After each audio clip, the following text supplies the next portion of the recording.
कर्म करने के पश्चात ब्राह्मण, क्षत्रिय, वैश्य और शूद्र स्त्रीय अपने अपने घर जाकर सुंदर वेदी बनाकर इसे गोबर से लीप कर मांगलिक द्रव्य के सर्वमेत भद्र मंडल बनाकर कंठ देश से सुंदर वस्त्र सुशोभित छद्र रहित सजल तांबे के मिट्टी के कलश को स्थापित करके फल गंधाचित सहित पंचरत्न सुवर्ण के आच्छादित कलश के नीचे यह वह रखकर वस्त्र में ढककर प्राप्त ताम्रपटल के मित्रकी के पात्र करके आदि अष्टदल कमल का निर्माण भक्तिपूर्वक साप्त ऋषियों की पूजा करते तदनंतर मास पक्ष इत्यादि संकल्प करें। मूर्त ब्राह्मण इस मंत्र से ऋषियों का ध्यान कर गंछुत इस मंत्र से आह्वान करें। ऋग्यजु इस मंत्र से आसन दे। गंध इस मंत्र को पाठ दे। नमस्ते इस मंत्र से अर्थ दे। लोकान इन मंत्र को आचरण करवाए। पुदादि इस मंत्र से पंचामृत स्नान करे। बंदाकिनी इस मंत्र से शुद्ध स्नान करे। सर्वनीत इस मंत्र से वस्त्र चढ़ावे। नामंत्र इस मंत्र से यज्ञोपवीत धारण करावे। कुमकुम इस मंत्र से गंध लगावे। सुभाषित इस मंत्र से अक्षत चढ़ावे। मलितः इस मंत्र से पुष्प चढ़ावे। वनस्पति इस मंत्र से धूप दे। सांजय इस मंत्र से दीप दिखावे। नाना पकवानम इस मंत्र से नैवेद्य अर्पण करे। न महावेद इस मंत्र से फल अर्पण करे। पुंगी फल इस मंत्र से तांबुल चढ़ावे। हिरण्यगर्भ इस मंत्र से दक्षिणा चढ़ावे। यान कान इस मंत्र से प्रदक्षिणा करे। नमोस्तु इस मंत्र से ऋषियों को नमस्कार गीते सप्तम इसी मंत्र से प्रार्थना करे। कृतस्थ इसी तरह संकल्प करके पूजन पूर्वक व्यायन फल इस मंत्र से पढ़ फल घृत दक्षिण सहित ब्राह्मणों को देवे। न्यूनता इस मंत्र से विसर्जन करे। इस प्रकार से विधि सहित पूजन भक्ति पूजन करके कथा श्रवण करे। इसके बाद कथा सुने। श्री सीता अश्व जी कहते हैं, देवोदेश अनेक तरह के व्रत में मैंने श्रवण किया है। अब संपूर्ण पापों को नाश करने वाला व्रत को आप कहे। ब्रह्मा जी कहते हैं, हे राजन, सब व्रतों में अति उत्तम पापों को नाश करने वाला ऋषि पंचमी नाग व्रत विख्यात है। उसको कहता हूँ सुनाई। हे राजेंद्र, इस व्रत के करने मात्र से प्राणी नरक को नहीं जाता है। इस विषय में मैं एक पुरातन इतिहास करता हूँ। विदर्भ देश में ब्राह्मणों में उत्तम उतंग नामक एक ब्राह्मण था। उसकी पति व्रतपरायण स्त्री सुशीला नामक से विख्यात थी। उस स्त्री के दो सनातनी उत्पन्न है। उनमें से एक सविभूषण नाम वाले पुत्र से अंग उपंग सहित वेद का अध्ययन किया है।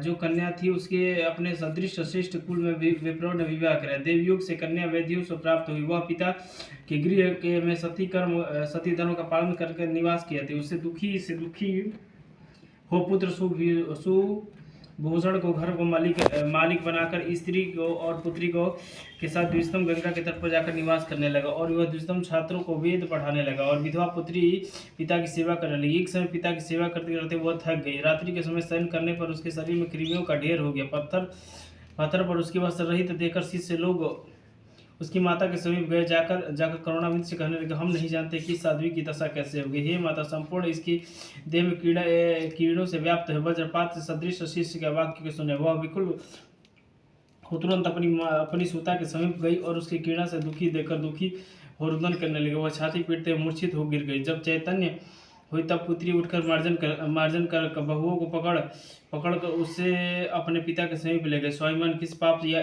किस साध्वी की दशा रात्रि के सोने के बाद शरीरों में कृमि के उत्पन्न हो। इस बात की सुनकर ऋषि ध्यानाविष्ट हो उसे पूर्व जन्म में किए गए कर्मों को निवेदन करने लगे। ऋषि ने कहा कि यह लड़की पूर्व के 7वें जन्म में ब्राह्मणी थी। यह रजस्वल धर्म के प्राप्त आदि बर्तन का स्पर्श करके पाप से देह कृमि उत्पन्न हो गए।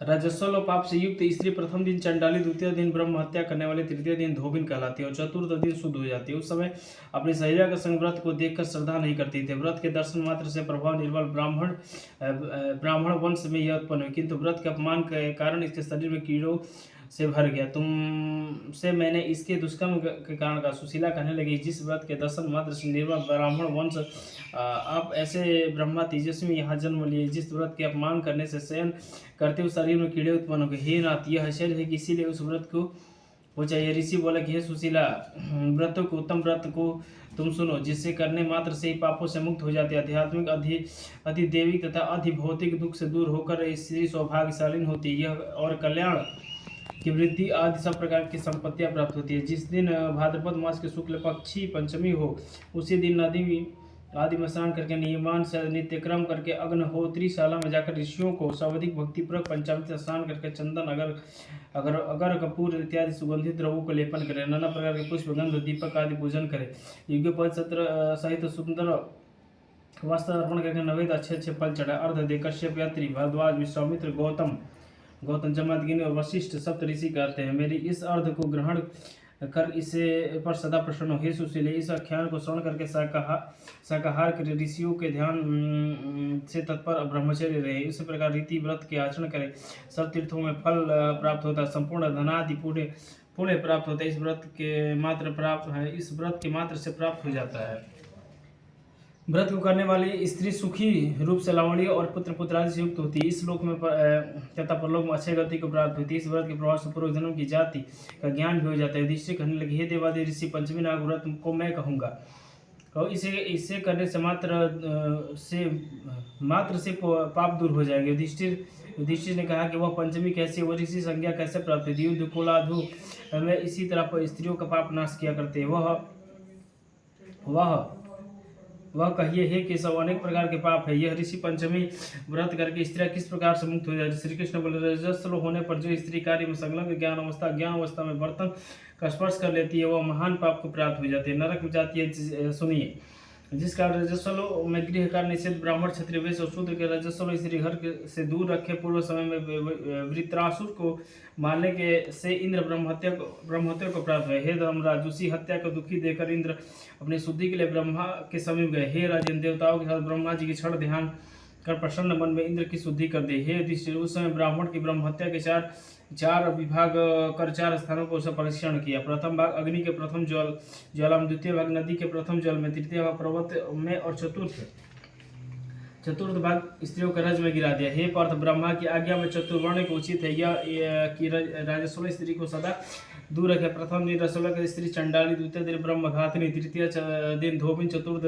दिन पवित्र हो जाती है। ज्ञान अवस्था में एक स्पर्श से पाप होता है। उस पाप के लिए ऋषि पंचमी व्रत है। जब सब पापों से दूर करने वाले और सब उपद्रव को नाश करने वाले इस ऋषि पंचमी व्रत को ब्राह्मण क्षत्रिय वैश्य शूद्र वर्ण की स्त्रियां करें। इस विषय में एक पुरातन कथा है, विषय में कहता हूँ। पूर्व सतयुग में विदर्भ देश में एक राजा हुआ था। वह राजर्षि सेनजीत ब्राह्मण आदि चारों वर्णों को रक्षा करते थे। उस देश में वेद वेदांग जानने वाला एक ब्राह्मण था। हे राजा, सुमित्रा नाम तथा यह सब प्राणियों को हित लगाने वाले कृषि वृत्ति से अपने कुटुंब का पालन करते। उसी भार्या, जिसके नाम जयश्री था, वह बड़ी साध्वी, पति सेवा तथा सौहृदजनों की सेवा करने से युक्ति है। वह एक दिन बहुत ही चिंता से युक्त समुद्र वर्ष कला में दुखित मन से कार्य करती थी। एक समय अपने ऋतुमती हुई देखी। हे राजन, वह रजो धर्म युक्त अपने गृह कार्य में करती रही। ऋतु धर्म को प्राप्त होकर बर्तन आदि का स्पर्श करते हुए बहुत काल के बाद मृत्यु को स्पर्श तथा बहुत काल के बाद मृत्यु को प्राप्त हुई। पति की काल में गति से परलोक प्राप्त। हे राजन, स्त्री पुरुष अपने कर्म से वशीभूत हो गए। हे नरेश्वर, जिसकी भार्या जयश्री रजस्वल के संपर्क में दोष कुतिया की योनि प्राप्त हुई और सुमित्रा भी उसके स्पर्श दोष से बैल हुआ। हे राजन, उसी प्रकार दोनों अपने कर्म के वश ऋतुकाल स्पर्श से त्रियोगिनी से प्राप्त हुई। उन दोनों में धर्म आचरण से आनी जाति का श्रवण हुआ। हे राजन, अपने पुत्र के ही घर अपने पूर्व जन्म के पाप का स्मरण करने लगे। सुमित्रा का पुत्र, जिसका नाम सुमित था, वह अपने गुरु की सेवा में रत, धर्म को जानने वाला और देवताओं का अतिथि को सत्कार करने वाला। वह सुमित अपने पिता के 6 तिथि अपनी चंद्रावती भर्या के श्रद्धा युक्त हो बोली, हे चारुसाहिनी, आज मेरे पिता का सामंत सरिक तिथि है, इसीलिए आज विप्रों को भोजन कराना। अतः तुम भोजन बनाने की तैयारी करो। आज अपने पति सुमिति की आज्ञा पाकर चंद्रावती पकवान तैयार किए। उस समय खीर के पात्र में सर्प ने विष उगल दिया। उस कुतिया ने यह देख ब्रह्महत्या का डर से उस बर्तन को स्पर्श किया। चंद्रावली ने उस कुतिया को स्पर्श करते देख जलते हुए काष्ठ से मारा। द्विज पत्नी ने सिद्ध सामग्री के त्याग करके पुनः बर्तन धोकर साफ किया। तदनंतर उनके दूसरी बार पाक सिद्ध विधिपूर्वक श्रद्धा किया। ब्राह्मणों को भोजन करके जाने पर उचिष्ट अन्न पर गिरा, वह भी न मिलने के कारण कुतिया भूखे रहे। तदनंतर स्त्री रात्रि के समय वह कुतिया छूता से पीड़ित होकर बैल के योनि के प्राप्त अपने पति के पास जाकर कहने लगी, हे नाथ, आज मैं बहुत भूखे हूँ, मुझे किसी ने भी थोड़ा सा भी भोजन नहीं दे, उच्छिष्ट ग्रास तक ना मिलने कारण मुझे भूख बार बार सता रहे। यह पुत्र अन्य दिनों मेरे को पदार्थ दिया करता था, आज उच्छिष्ट भी उसे नहीं। इसी कारण है कि जब मैं खीर सर्प